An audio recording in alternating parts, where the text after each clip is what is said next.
ভক্তবৃন্দের আগমন শ্রী সঞ্জীব কুমার কর্মকার তারই আত্মার শান্তি কামনার্থে তার পরিবারবর্গ আদ্যকার ভগবানের এই কথামৃতের আয়োজন করা করেছে। কিন্তু সাধারণ সময়ের আগেই, প্রকৃতির নিয়মের আগেই তিনি আমাদের কাছ থেকে এই ধরাধাম থেকে বিদায় নিয়েছেন। এখান থেকে আমাদের সকলের শিক্ষা নেওয়া উচিত, মৃত্যু কোনো বয়স মানে না। যখন ডাক আসবে তখন যেতেই হবে। তাই যতদিন এই দুর্লভ মানব জন্ম পাওয়া যায় ততদিন ভগবানের ভজনে সদা নিযুক্ত থাকা আমাদের একান্ত কর্তব্য। তাই চলুন আজকের ভাগবতের প্রতি পরতে পরতে আমরা তার আত্মার শান্তি কামনায় গোবিন্দের কাছে প্রার্থনা করব। জয় নিতাই, জয় গৌর, জয় শ্রী রাধেশ্বর। কৃষ্ণ তুমি সাজো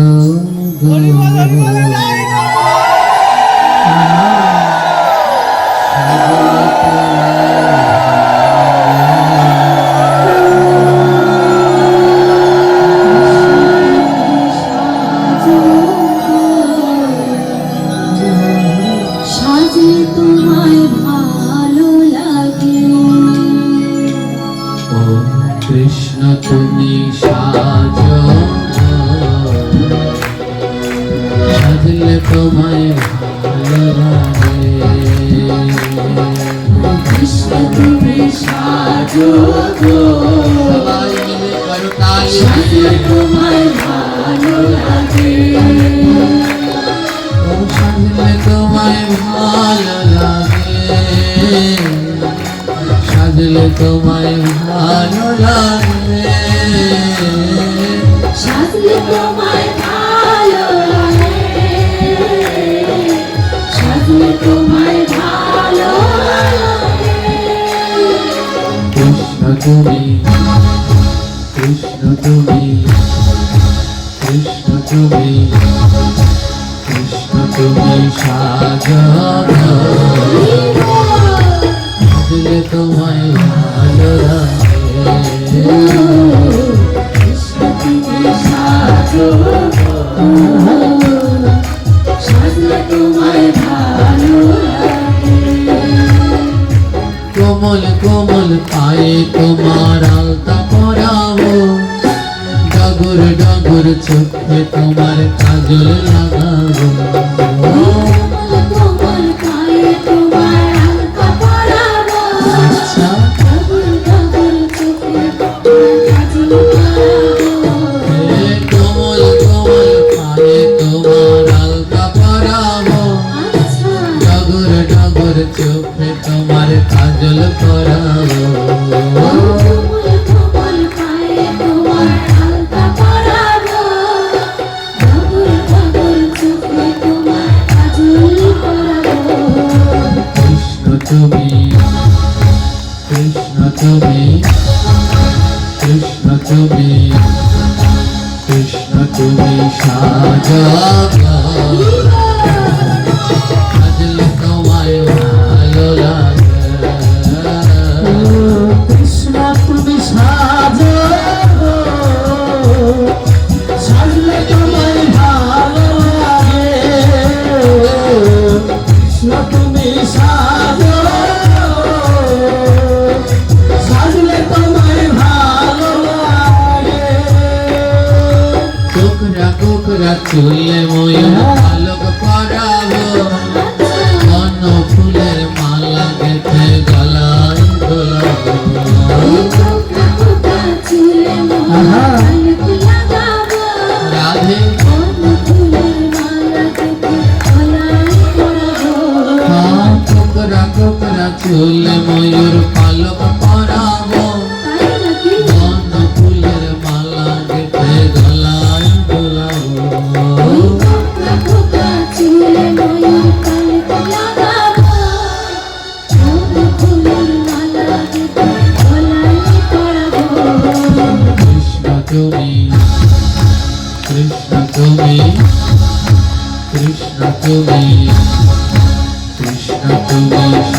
সাজো সাজলে তোমায় ভালো লাগে কৃষ্ণ তুমি সাজো সাজলে তোমায় ভালো লাগে কৃষ্ণ তুমি সাজো সাজলে তোমায় ভালো লাগে সাজলে তোমায় ভালো লাগে সাজলে তোমায় ভালো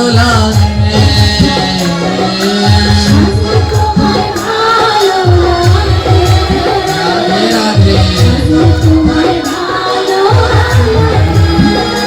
ও সাজলে তোমায় ভালো লাগে সাজলে তোমায় ভালো লাগে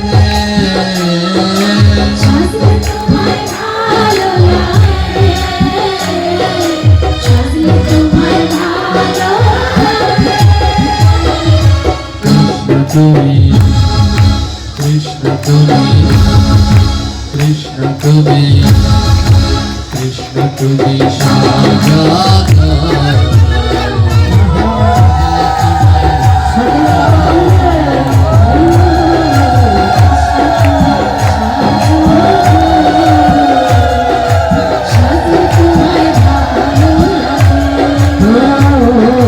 কৃষ্ণ তুমি সাজো সাজলে তোমায় ভালো লাগে নরম নরম হাতে তোমার চুরি পরাবো হলুদ রঙের পার দিয়ে ধুতি পরাবো বাবা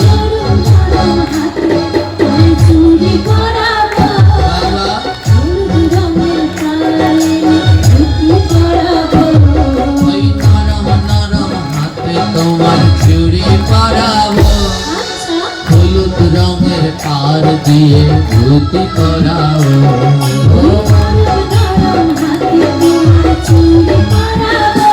বাবা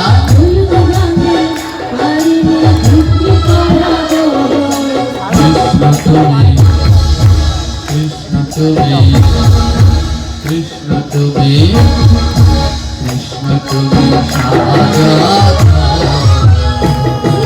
সাজলে তোমায় ভালো লাগে কৃষ্ণ তুমি সাজো সাজলে তোমায় ভালো লাগে কৃষ্ণ তুমি সাজো সাজলে তোমায় ভালো লাগে বাঁকা কোমরেতে তোমার বিছনা পরাবো নরম দুটি পায়ে তোমার নুপুর পরাবো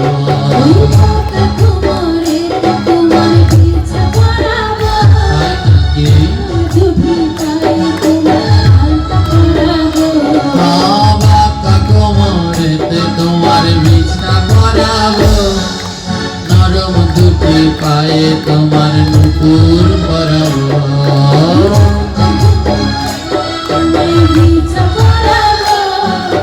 নরম দুটি পায়ে তোমার নুপুর পরাবো কৃষ্ণ তুমি কৃষ্ণ তুমি কৃষ্ণ তুমি কৃষ্ণ তুমি সাজো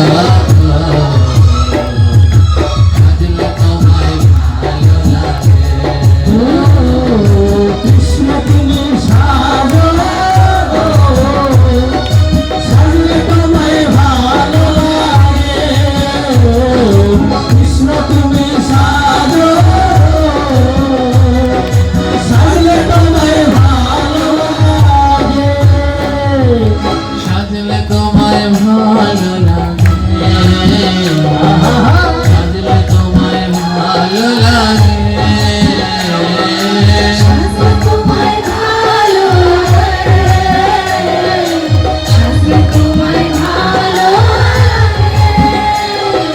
কৃষ্ণ তুমি সাজো তোমায় ভালো লাগে কৃষ্ণ তুমি সাজো সাজলে তোমায় ভালো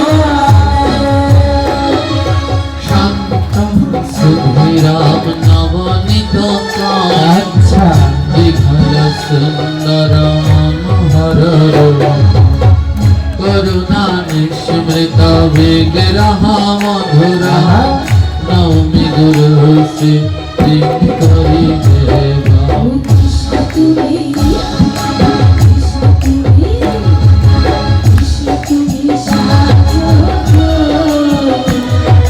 সাজলে তোমায় ভালো লাগে ও কৃষ্ণ তুমি সাজো সাজলে তোমায় ভালো লাগে শ্রীনি তাই গৌর করুণার মূর্তি গুরু কৃপা পূর্ণ কলেবা শ্রী গুরু মনোরারি দাস বন্দে পদ পদ্ম সারামণি কৃষ্ণ তুমি কৃষ্ণ তুমি কৃষ্ণ তুমি সাজো সাজলে তোমায় ভালো লাগে ও কৃষ্ণ তুমি সাজো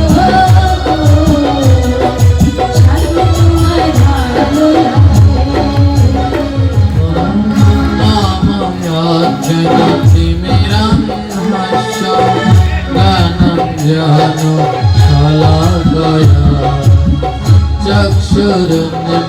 चक्षुरुन्मीलितमजना तस्मै श्रीगुरुवे नमः কৃষ্ণ তুমি কৃষ্ণ তুমি সাজো তোমায় ভালো লাগে ও কৃষ্ণ তুমি সাজো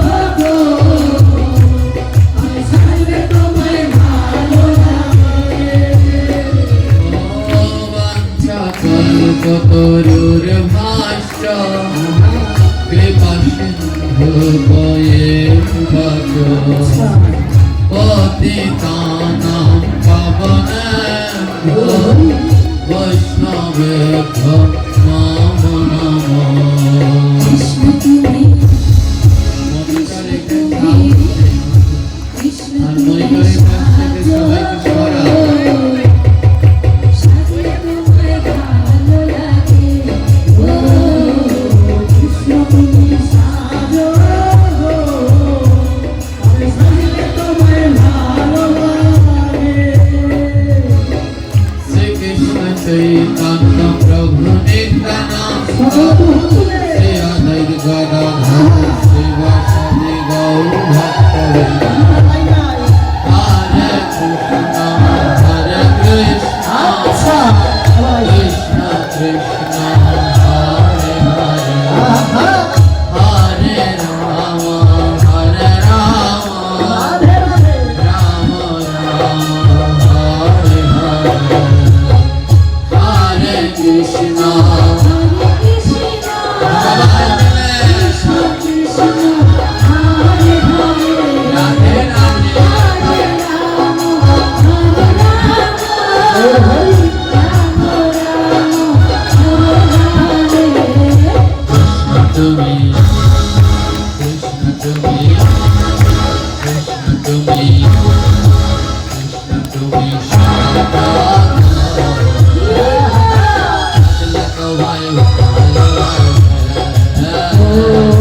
কৃষ্ণ তুমি সাজো আরে সাজলে তোমায় ভালো লাগে কৃষ্ণ তুমি সাজো সাজলে তোমায় ভালো লাগে কৃষ্ণ তুমি সাজো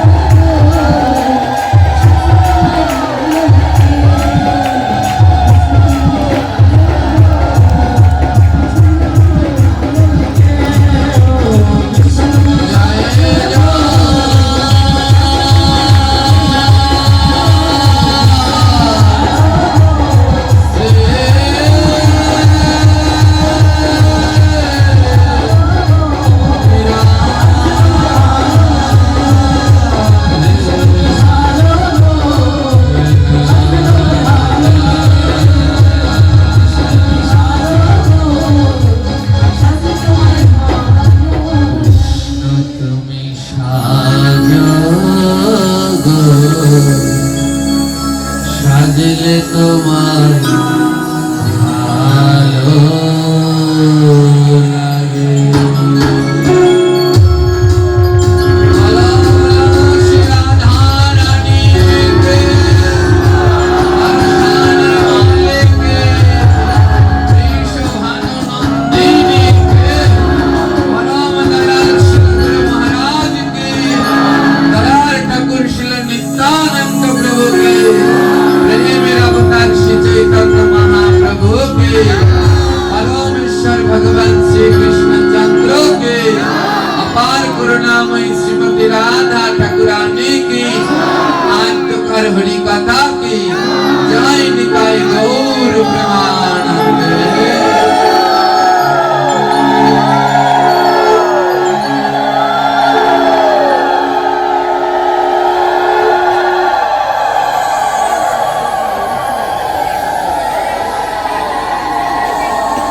সুখদেব গোস্বামী আমার বসিয়াছে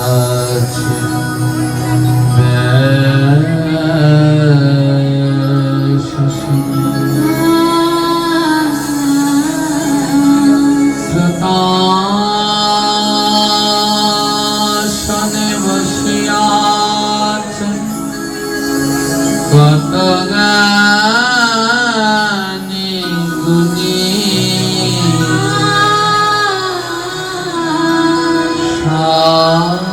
হাজার বসিয়াছে ঋষিয়ার মুনি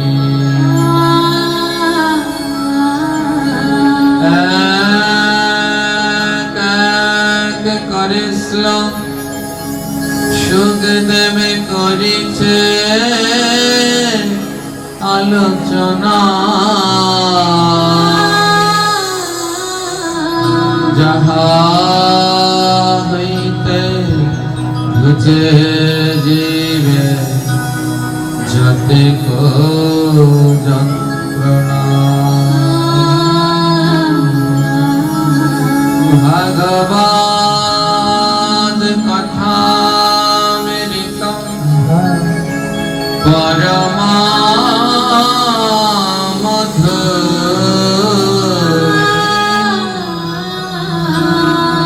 জয় করে শিবর চতুর ভগবান কথা মৃত যার কারণে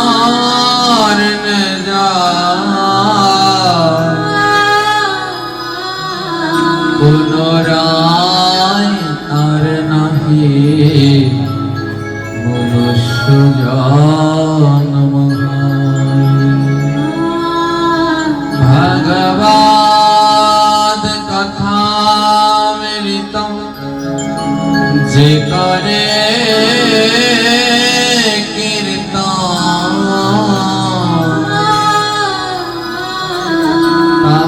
তাহার চরণে করি সহস্র প্রণাম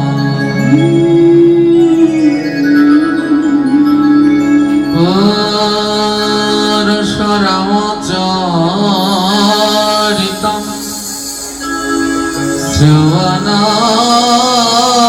শ্রবণায়ূপ ধারায়ণ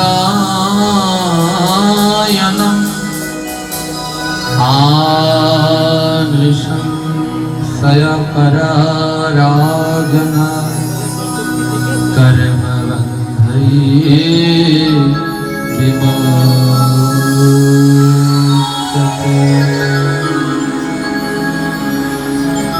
শ্রীমদ্ ভাগবতমে নবম স্কন্ধে একাদশ অধ্যায়ে 23 নং শ্লোক এটি। এখানে মহারাজ পরীক্ষিতকে সুখদেব গোস্বামী বলছেন, হে রাজন,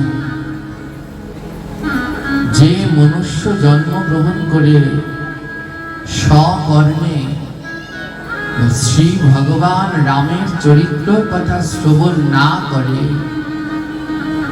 সে কোনোদিনই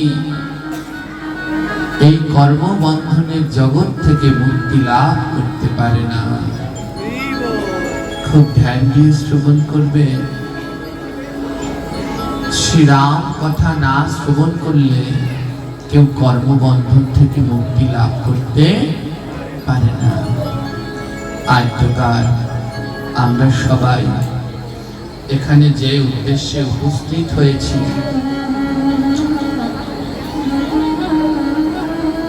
ভগবানের নিত্য ধামগত সঞ্জীব কুমার কর্মকার তার আত্মার চির শান্তি কামনা, এই কর্মবন্ধন থেকে তার মুক্তি উদ্দেশ্যে আমরা সবাই এখানে সমবেত হয়েছি।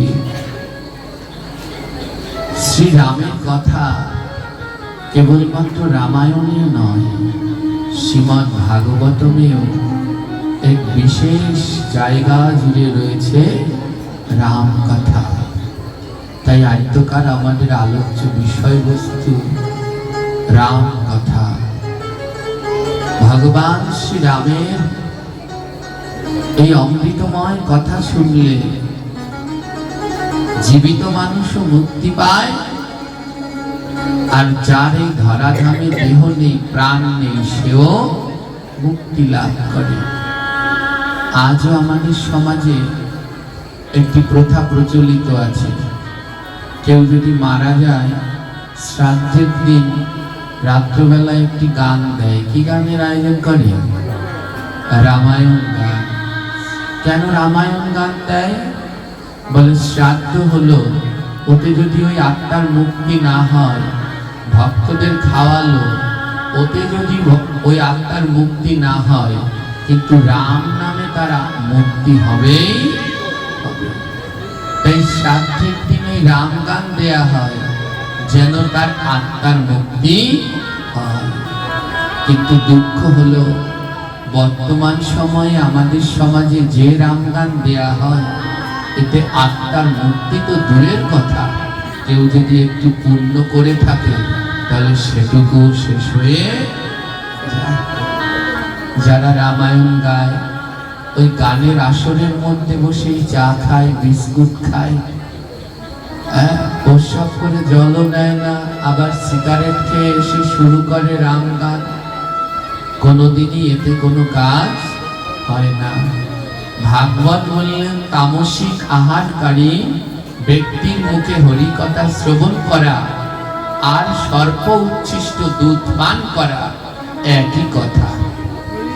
দুধের মধ্যে খাদ্যের ৬টি উপাদান থাকে, তার জন্য একে সুষম খাবার বলে।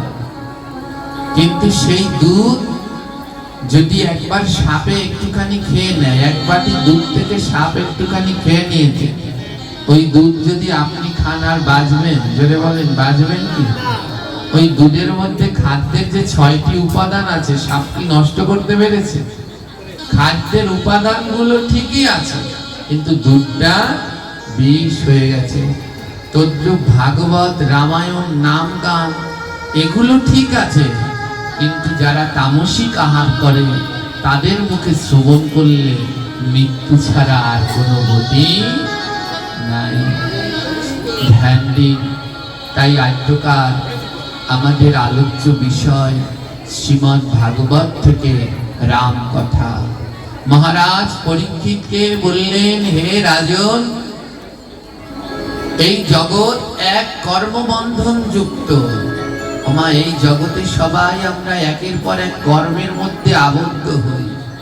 মুক্তি পাওয়ার জন্য সবাই ছটফট করি, কিন্তু এই জগৎ থেকে, এই মায়া থেকে মুক্তি পাওয়া বড় কঠিন। এই মায়া থেকে মুক্তি লাভ করা বড় কঠিন। এই মায়া থেকে তারই মুক্তি লাভ হয় যিনি সৎগুরুর চরণ লাভ করতে পেরেছে, যার জন্মে জন্মের সেই সুকৃতি রয়েছে, যার ভক্তি আছে, তার মুক্তি লাভ হয়। ভক্তি না থাকলে কোনোদিন মুক্তি লাভ হয় না। বলে আমাদের কি ভক্তি নেই? মহাপ্রভু চৈতন্য ভাগবতে বললেন, ব্রহ্মাণ্ড ঘুরিতে ঘুরিতে কোন ভাগ্যবান যে গুরু কৃষ্ণ প্রসাদে পায় ভক্তি লতা বীজ। ভক্তি পেতে হলে 3টা জিনিস লাগে। প্রথম, একজন সৎ গুরু লাগে, গুরু কৃষ্ণ, আর ভগবান শ্রীকৃষ্ণের কৃপা, সেই নাম অনাবরত যেন বদনে নাম থাকে। গুরু কৃষ্ণ প্রসাদ, এবং সে জানি প্রসাদী হয়, প্রসাদ বুঝি হয়। এই তিন যদি কারো মধ্যে থাকে তাহলে সে পায় ভক্তিলতা বীজ। তাই আমাদের যে ভক্তি আছে এই ভক্তি কচু পাতার জলের মতো। কচু পাতায় জল রাখলে যেমন থাকে না, থাকে কি একটু পরে টল করে পড়ে যায়, নাড়া লাগলেই পড়ে যাবে, থাকবে একটু নাড়া লাগলেই পড়ে যাবে। আমাদের ভক্তিটা হলো সেই রকম, আছে বটে ওই কচু পাতার মধ্যে যেমন থাকে তেমনি, একটু নাড়া লাগলে পরেই ভক্তিটাও শেষ হয়ে যায়। তাই এই ভক্তি লাভ করবার জন্য নরোত্তম ঠাকুর লিখেছেন তার পদের মধ্যে, হরি গুরু বৈষ্ণব ভাগবত গীতা। শ্রী চৈতন্য নিত্যানন্দ শ্রী অদ্বৈত সীতা, হরি গুরু বৈষ্ণব ভাগবত গীতা। এই পঞ্চজন বিনে নাই গতি আর, কলিজীব উদ্ধার হইতে এই পঞ্চতত্ত্ব ধর। বলে এই পাঁচটা জিনিসকে ধরে রাখো, তাহলে উদ্ধার হতে পারবে। কি বললেন? হরি, হরি নাম করো, সদা সর্বদা নাম করো হরি। দ্বিতীয়, গুরু, একজন সৎ গুরুর চরণ আশ্রয় করো, হরি গুরু। বৈষ্ণব, সদা সর্বদা বৈষ্ণব সঙ্গ করো, বৈষ্ণব সেবা দাও।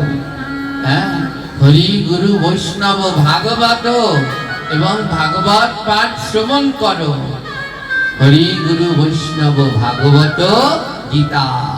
আর প্রতিদিন গৃহের মধ্যে শ্রীমদ্ ভাগবত গীতা অধ্যয়ন করো। এই পাঁচ কর্ম যিনি নিত্য করতে পারে তিনি অনায়াসে গৌরের কৃপা লাভ করেন।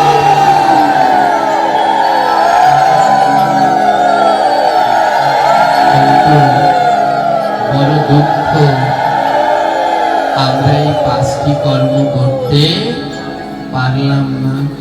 অনেকে অনেক অনুরোধ করেছেন, বাবা এই সম্বন্ধে একটু বলবেন, এই সম্বন্ধে বলবেন, কিন্তু এত কিছু কি করে বলবো আমি একটু অল্প সময়ের মধ্যে। কিন্তু কিছু শিক্ষা আমরা অবশ্যই গ্রহণ করি। ভগবানকে পাওয়ার জন্যে তিনটা জিনিস দরকার। ভগবানকে পাওয়ার জন্য সবার মধ্যে তিনটা জিনিস দরকার। এই তিনটা জিনিসের মধ্যে প্রথমটা হলো বিশ্বাস। প্রথমটা কি? প্রথমটা হলো বিশ্বাস। বিশ্বাস থাকতে হবে এখানে ভগবানের একটি বিগ্রহ আছে, বিশ্বাস থাকতে হবে এটা কোনো বিগ্রহ নয়, এর মধ্যে ভগবান আছে। যতক্ষণ পর্যন্ত এই বিশ্বাস না থাকবে ততক্ষণ পর্যন্ত আপনার কৃপা হবে না।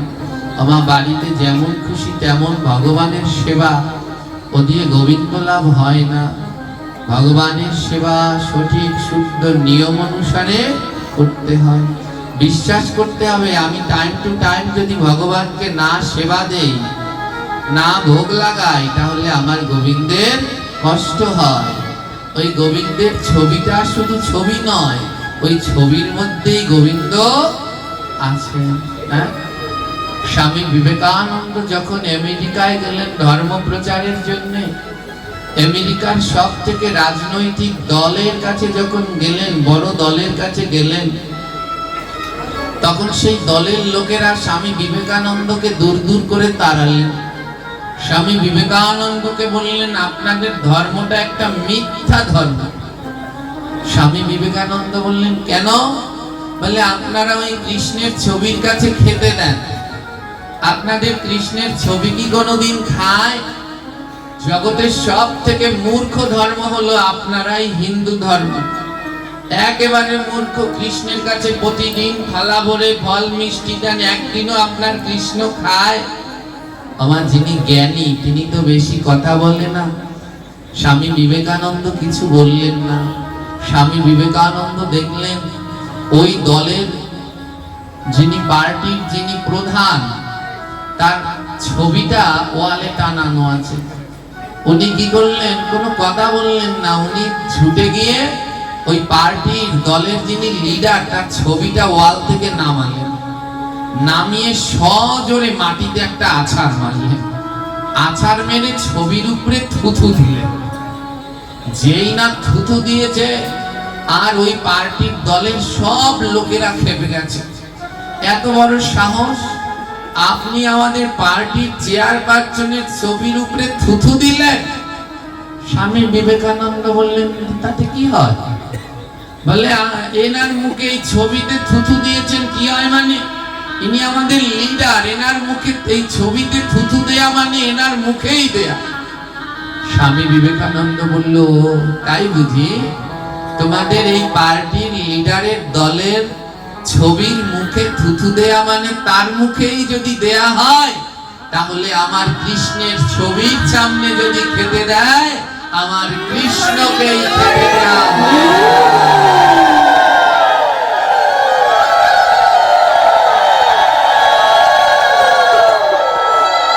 আমার গোবিন্দ কোনো কাঠের ঠাকুর নয়, আমার গোবিন্দ কোনো পিতলের ঠাকুর নয়, আমার গোবিন্দ কোনো পাথরের ঠাকুর নয়, আমার গোবিন্দ কোনো কারো হাতে আঁকা চিত্রপট নয়, আমার ভগবান কাঙালের ঠাকুর। যদি কেউ কাঙাল হয়ে ডাকতে পারেন, ভগবান আসবে। তাই ভগবানকে পেতে হলে কাঙাল হতে হয়, কাঙাল না হলে কোনোদিন গোবিন্দ পাওয়া যায় না, যায় না। উদ্ধব জিজ্ঞেস করেছিলেন ভগবান শ্রীকৃষ্ণকে, প্রভু, আকাশে যদি মেঘ আসে, মেঘের লক্ষণ দেখলে বোঝা যায় বৃষ্টি হবে, প্রচুর গরম পড়লে বোঝা যায় ঝড় হবে, কিন্তু হে গোবিন্দ, তোমাকে যে ভক্ত পাবে তার লক্ষণ কি? কোন লক্ষণ দেখলে বোঝা যায় যে আমি কৃষ্ণ পাবো? ভগবান বললেন, শোনো উদ্ধব, আমাকে পাওয়ার লক্ষণ হলো তিনটি। গোবিন্দকে পাওয়ার লক্ষণ কয়টি? তিনটি। বলে, আমাকে পাওয়ার লক্ষণ হলো তিনটি। বলে, প্রথম লক্ষণটি কি? গোবিন্দ বলল, আমি কাঙাল বানাই। কেউ যদি আমাকে পেতে চাও, তাহলে তাকে কাঙাল হতে হবে। কাঙাল না হলে কোনোদিন গোবিন্দ পাওয়া। তোমায় একবার মিলিয়ে নেবেন, যারা ভগবানকে ভালোবাসে, যারা গোবিন্দকে নিত্য ভোগ দিয়ে প্রসাদ পায়, তাদের অট্টালিকা বিল্ডিং হয় না, তাদের সেই ভাঙা ঘরে জলই পড়ে। তাদের গোবিন্দ কাঙাল বানিয়েছেন। শুনুন, কাঙাল না হলে গোবিন্দ পাওয়া যাবে না। এ জগতে দুইজন গোবিন্দ পাবে। একজন কাঙাল, যাকে জন্ম থেকে গোবিন্দ কাঙাল করে দিয়েছেন, ভিখারি করে দিয়েছেন, তিনি গোবিন্দ পাবেন। আর যার কোটি কোটি টাকা আছে, সে গোবিন্দ পাবে। তাহলে কোটি কোটি টাকা থাকলে গোবিন্দ পাবে, গোবিন্দকে কি কিনে নেবে? না। কোটি কোটি টাকা দিয়ে গোবিন্দকে পাওয়া যায় না। কোটি কোটি টাকা ছিল লালাবাবু আর জগৎ শেঠের। লালাবাবুর ছিল কোটি কোটি টাকা। রাস্তা দিয়ে খাজনা আদায় করতে যাচ্ছে, ধোপার মেয়ে তার বাবাকে ডেকে বলছে, বাবা, বেলা বয়ে যায়, বাসনায় আগুন দেবে না। লালাবাবুর কর্ণে লেগেছে, সত্যি তো, আমার বেলা বয়ে যায়, কিন্তু আমার কামনা বাসনায় আগুন দেয়া হয়নি।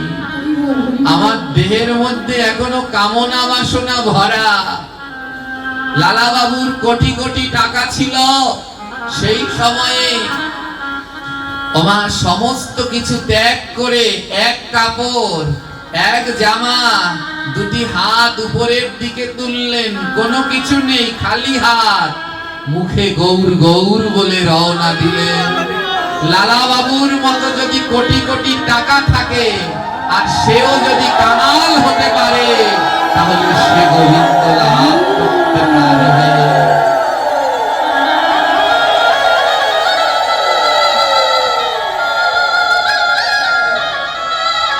তাই গোবিন্দকে দুই শ্রেণীর ভক্ত লাভ করে, যিনি জন্ম থেকে কাঙাল সে, আর যার কোটি কোটি টাকা আছে, যদি সেই ত্যাগ করে লালাবাবুর মতো কাঙাল হতে পারে, সেও গোবিন্দ লাভ করতে পারবে। গোবিন্দকে পাওয়ার জন্য যে তিনটি জিনিস দরকার, তার প্রথমটা হলো বিশ্বাস, দ্বিতীয় যেই জিনিস দরকার সেটা হলো ভক্তি। বিশ্বাস রাখতে হবে ওই ওই পিতলের ঠাকুর নয়, ওর মধ্যে আমার গোবিন্দ বিরাজ করেন। ওই বিশ্বাস রেখে তারপরে ভক্তি ভরে প্রতিদিন ভগবানকে দিতে হবে। একদিন না একদিন আমার ভগবান আসবে, আর একদিন না একদিন আমার প্রভু গ্রহণ করবে। এই ভক্তি ভরে দিতে হবে। আর ভগবানকে পাওয়ার জন্য তৃতীয় যেটা দরকার, তার নাম হলো ধৈর্য। ভগবানকে পাওয়ার জন্য তৃতীয় যে জিনিসটা দরকার, তার নাম হলো ধৈর্য। ধৈর্য ধরে বসে থাকতে হবে, আমার গোবিন্দ আসবেন। আজ হোক কাল হোক আমার প্রভু আসবেন। আমার এই তিনটা জিনিসের মধ্যে আমাদের সব থেকে কম কোনটা বলতে পারে? এই তিনটা জিনিসের মধ্যে বিশ্বাস, ভক্তি, ধৈর্য, এই তিনটার মধ্যে আমাদের কম কোনটা? সব থেকে কম হলো ধৈর্য। ধৈর্য নেই, আর ধৈর্য নেই বলে আমরা ভগবানের সেই কৃপা লাভ করতে পারি না। তাই ভগবানের কৃপা লাভ করতে হলে ধৈর্য থাকতে হয়। ধ্যান দিন, ধৈর্যটা কেমন থাকতে হয়? সত্যযুগ, তখনও সত্যযুগেরও সৃষ্টি হয়নি। সেই সময়ে ক্ষীরোদ সমুদ্রে ভগবান শ্রীহরি শয়নে রয়েছেন, আর মা লক্ষ্মী শ্রীহরির চরণ সেবা করছে। এই মতো অবস্থায় ওই বৈকুণ্ঠের দরজার দ্বারপাল ছিলেন জয় আর বিজয়। জয় বিজয় বৈকুণ্ঠের দরজায় পাহারা দিচ্ছে, আর সেই ক্ষীরোদ সমুদ্রে অনন্ত নাগের শয্যায় ভগবান শ্রী বিষ্ণু শায়িত আছেন।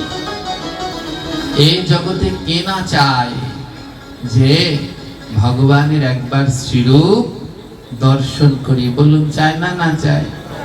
সবাই চায়। হ্যাঁ, সবাই চায় একবার হলেও যেন ওই রূপ দর্শন করতে পারি। জানেন তো, ভগবান শ্রীহরি সেই অনন্ত নাগের শয্যায় শায়িত, মা লক্ষ্মী তার চরণ সেবা করছে। মা লক্ষ্মী হলেন রজগুণের দেবী, তাই তার মধ্যে একটু রাজকীয় ভাব আছে। হঠাৎ ওই ক্ষীরোদ সমুদ্রের মধ্যে কোথা থেকে একটা কচ্ছপ চলে আসলো, আর কচ্ছপটা যখন জলের মধ্যে দিয়ে মাথা তুলেছে, কচ্ছপটা অবাক হয়ে দেখলেন স্বয়ং নারায়ণ সেই অনন্ত নাগে শায়িত, মা লক্ষ্মী তার চরণ সেবা করছে। আমার কচ্ছপ সত্যযুক্ত, সেই সময় সকলের চেতনা ছিল, পশু পাখি সবার চেতনা ছিল। কচ্ছপের আনন্দ আর ধরে না। আহা, আমার কত জন্মের সুকৃতি, যেই শ্রীহরি দর্শন শঙ্কর শিব হাজার বছর ধরে তপস্যা করেও পায় না, আজ ভাগ্য বলে আমি তার দর্শন পেয়ে গেলাম, আমি ক্ষীরোদ সমুদ্রে চলে আসলাম। বড় আনন্দ লাগলো কচ্ছপটা মাথা জাগিয়ে জাগিয়ে জলের মধ্যে থেকে দেখছে গোবিন্দের সেই নরম দুটি চরণ মা লক্ষ্মী সেবা করছে।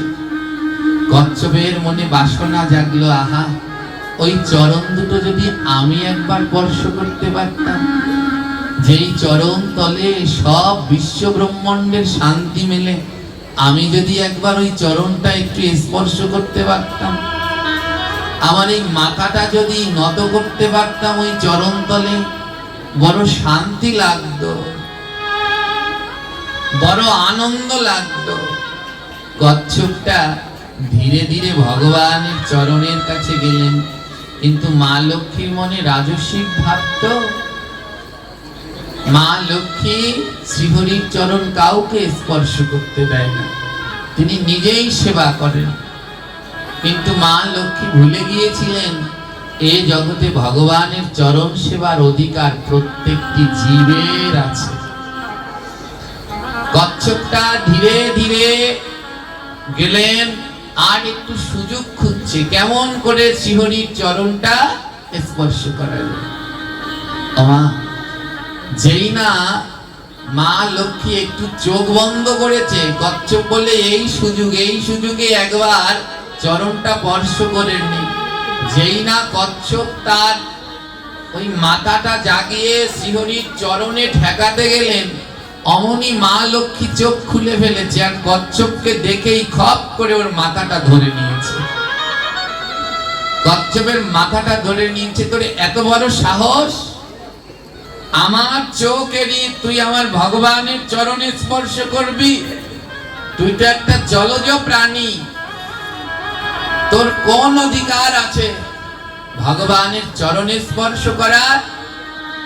আর কচ্ছপটাকে ধরে মা লক্ষ্মী ছুঁড়ে ফেলে দিলেন, এত জোরে ছুঁড়ে ফেলে দিলেন বৈকুণ্ঠের বাইরে গিয়ে পড়লেন কচ্ছপটা। তো কচ্ছপটা বৈকুণ্ঠের বাইরে গিয়ে পড়ে ওখানে বসে বসে কাঁদছে। জয় আর বিজয় জিজ্ঞেস করছে, কচ্ছপ তুমি কাঁদছো কেন? কচ্ছপ বলছে, এই জগতে গোবিন্দকে পাওয়ার অধিকার উঁচু জাতিদের আছে, যারা নিচু তাদের নেই। জয় বিজয় বলল, এটা তোমার ভুল ধারণা, এই জগতে গোবিন্দকে পাওয়ার অধিকার সবার আছে। বলে আমি তো পেলাম না, আমি তো গেলাম গোবিন্দের চরণ পাওয়ার জন্য, আমাকে তো মা লক্ষ্মী ছুঁড়ে ফেলে দিল। জয় বিজয় বলল, গোবিন্দকে পাওয়ার জন্য কি করেছো? গোবিন্দকে পাওয়ার জন্য কি করেছো যার জন্য তুমি গোবিন্দকে পাবে? আজ ভাগবত পাঠে আসলেন, কেন আসলেন? এই ভাগবত পাঠ শুনে উদ্ধার হবেন, এই ভাগবত পাঠ শুনে মুক্তি লাভ করবেন, এই ভাগবত পাঠ শুনে পাপ যাবে। কেউ যদি মনে করেন এই ভাগবত পাঠ শুনলে পাপ যায়, তাহলে সেটা তার ভুল ধারণা। ভাগবত পাঠ শুনলে কোনোদিন পাপ যায় না। ভাগবত পাঠ শ্রবণ করে তা যদি মানব জীবনে পালন করতে পারে, তাহলে তার পাপ যায়। আজ আমাদের ধর্মটা ধ্বংস হয়ে গেল। আজ এখানে এত ভক্ত এসেছেন, মাত্র 10-20 জন ছাড়া আর কারো কপালে তিলক নেই, একজনের কপালেও তিলক নেই।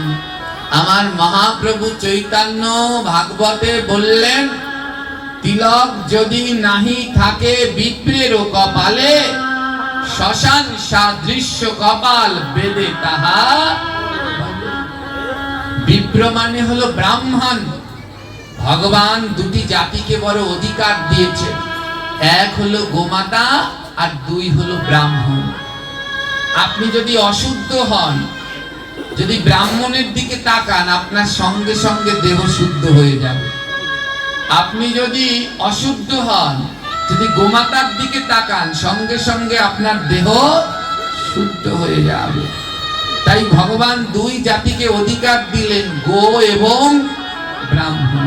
কিন্তু সাবধান, আমরা যাদেরকে ব্রাহ্মণ বলে মানি, এই ব্রাহ্মণের দিকে তাকালে না।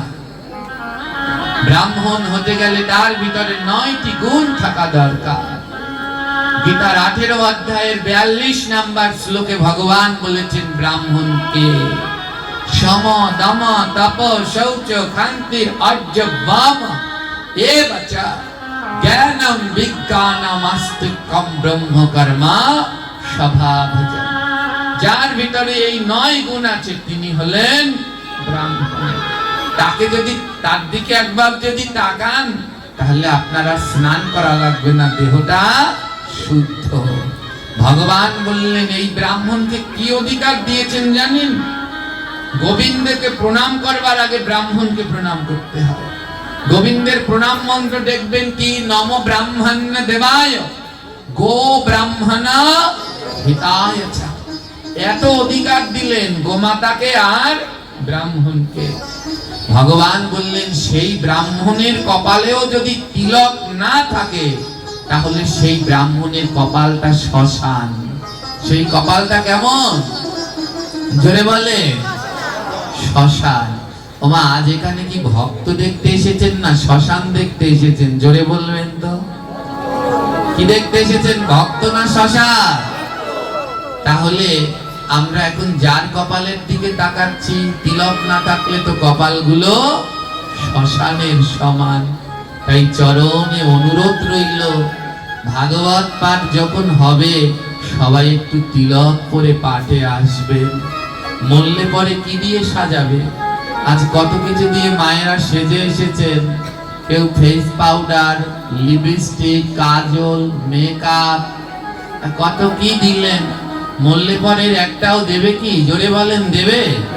মরলে কি দিয়ে সাজাবে? তিলক দিয়ে। ওমা যিনি সারা জীবনে তিলক দেয়নি তাকে দেবে না দেবে না? আর যিনি সারা জীবন দিয়েছে তাকে দেয়াই লাগবে না, কারণ যে সারা জীবন তিলক দিয়েছে সে তিলক পরেই দেহ ত্যাগ করবে। যে প্রতিদিন যে ভক্ত তার কপাল কোনোদিন তিলক ছাড়া থাকে না, কারণ তিলক ছাড়া অন্যকে কপাল দেখালে তারও অমঙ্গল, আর যে দেখে তারও অমঙ্গল। তাই ভাগবত পাঠ শ্রবণ করলে কোনোদিন পাপ থেকে মুক্তি হয় না। ভাগবত পাঠ শ্রবণ করে তা যদি মানব জীবনে পালন করতে পারেন তাহলে পাপ থেকে মুক্তি হবে। তাই এই আসরে অনুরোধ করে যাই, একটু তিলক পরবেন সবাই। সবাই একটু মন্দিরে আসলে তিলক পরবেন, লজ্জা পেয়ে লাভ নেই। অনেকে বলেন বাবা লজ্জা করে, যেদিন আপনি মারা যাবেন সেদিন আপনাকে তিলক পরাবে, সেদিন বলতে পারবেন আমার লজ্জা করছে তিলক পরিও না? পারবেন বলতে? সেদিন আর পারবেন না। ওই তিলকটুকুই সঙ্গের সম্বল। জয় বিজয় কচ্ছপকে বলল, কচ্ছপ তুমি গোবিন্দের চরণ পাওয়ার জন্য কি করেছ? তুমি যে তার চরণ পেতে গেলে, এই চরণ পাওয়ার জন্য কি করলে? আমরা তার চরণ পেতে চাই, এই চরণ পাওয়ার জন্য কি কর্ম করলাম? কর্ম তো করা হলো না। কচ্ছপ বলল, ঠিকই তো, আমি তো কোনো কর্ম করিনি, বড় ভাগ্যের ফলে প্রভুর দর্শন পেয়েছি, কিন্তু চরণ পেলে তো কর্ম করতে হবে। কচ্ছপ জয় বিজয়ের কাছে প্রশ্ন করলেন, বলবে আমাকে কি করলে গোবিন্দের চরণ পাওয়া যায়? কি করলে গোবিন্দের চরণ স্পর্শ পাওয়া যায়? ভগবান জয় বিজয় বললেন, শোনো কচ্ছপ, ভগবান নেমে আসে ভক্তের কাছে। ভগবান ভক্তের কাছে নেমে আসে, কিন্তু ভগবান ভক্তের কাছে নামাতে হলে ভক্তকে একটা কাজ করতে হয়। ভগবান ভক্তের কাছে নেমে আসে, বলে কিসে নেমে আসে? নামে, নামি, নামে। অর্থটা বুঝবেন। বলল কি? নামে, নামি, নামে। নামিকে ভগবান কৃষ্ণ, আর কৃষ্ণ তার নাম। বলে ওই কৃষ্ণ নাম যদি করতে পারো কৃষ্ণ তোমার কাছে নেমে আসবে। কচ্ছপটাকে বললেন, জয় বিজয় তুমি দুঃখ পেও না বন্ধু, তুমি কৃষ্ণ নাম করো। আমার গোবিন্দ শুধু মানুষের বন্ধু নয়, হা কৃষ্ণ করুণা সিন্ধা দীন বন্ধু না, বন্ধ উচ্চারণ শুদ্ধ হতে হবে, বন্ধ। রস্যুকার না, বন্ধু। রস্যুকার দিলে এক বচন, একার বন্ধু।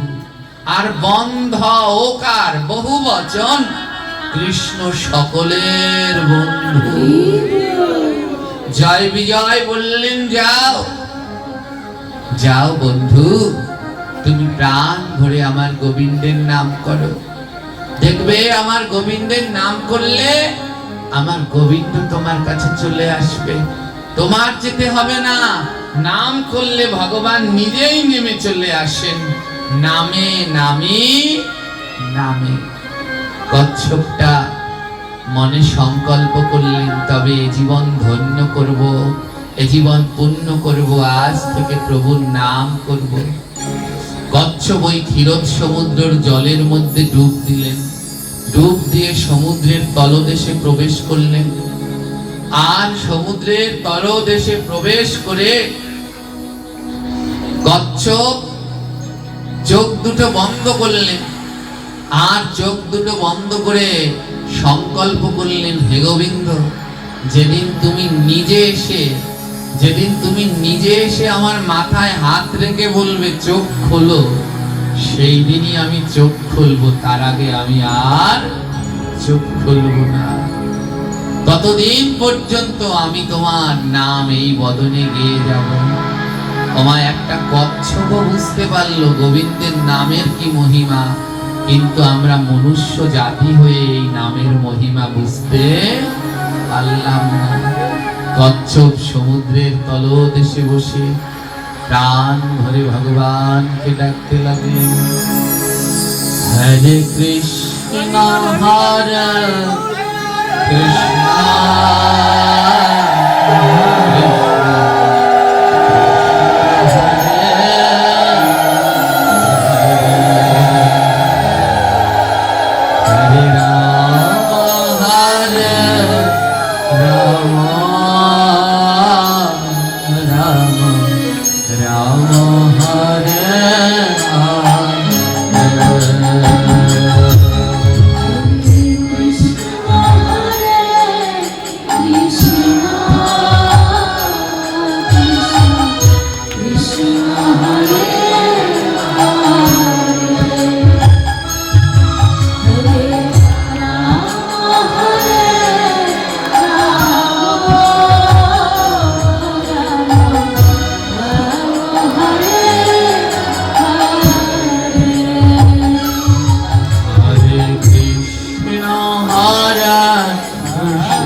সবাই মিলে বদন ভরে উচ্চ স্বরে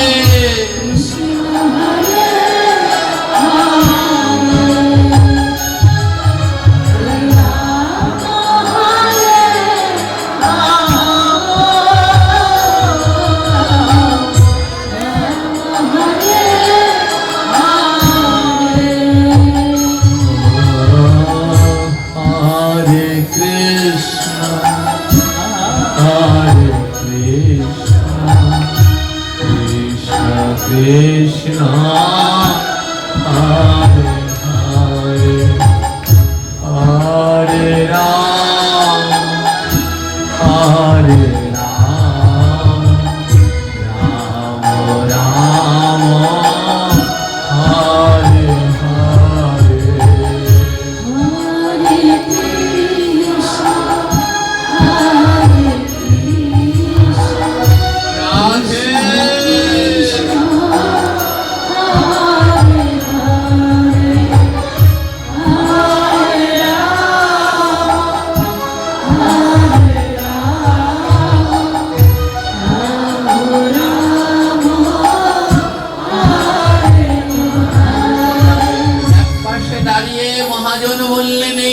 বললে কি হয়, এই নামে কি পাওয়া যায়? আর বৈষ্ণব বললেন, এই জগতে যদি কৃষ্ণ পেতে চাও তাহলে কৃষ্ণ নাম ছাড়া আর গতি নাই। এই কলিযুগ যদি উদ্ধার হতে চাও, এই ভুবন মঙ্গল হরি নাম ছাড়া আর গতি নাই। অজিত মুখ বন্ধ রেখো না, মুখ খুলে একবার প্রেমানন্দে বলো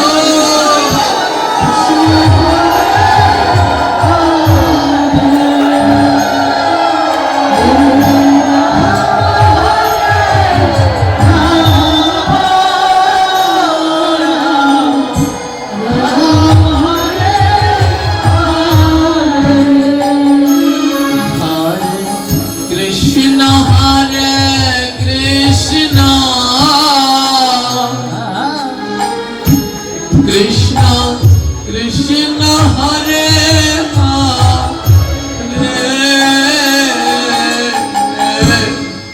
হরে রাম হরে রাম রাম রাম হরে হরে কৃষ্ণ হরে কৃষ্ণ রাধে কৃষ্ণ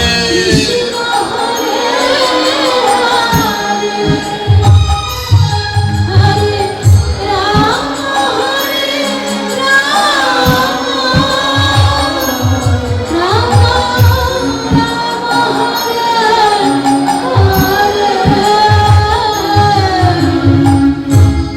কৃষ্ণ নাম করো আমায় এই জগতে যাকে ভালোবাসবেন সবাই আপনাকে ঠকাবে, সবাই ঠকিয়ে চলে যাবে, কিন্তু একমাত্র আমার গোবিন্দের নাম।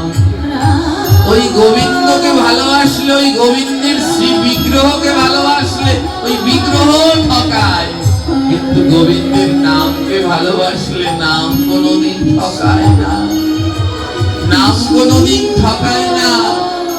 আজ যার উদ্দেশ্যে এই ভাগবত পাঠ হচ্ছে, দেখুন তার সহধর্মিনী এখানে আছে।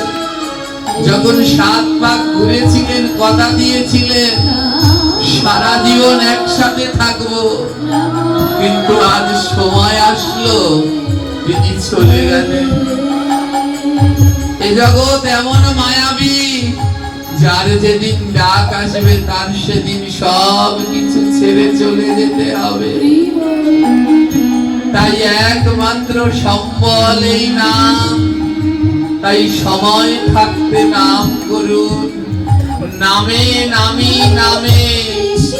তাই বদন ভরে সবাই মিলে উচ্চ স্বরে কৃষ্ণ কৃষ্ণ হরে হরে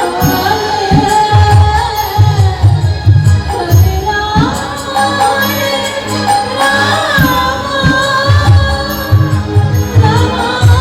রাম রাম হরে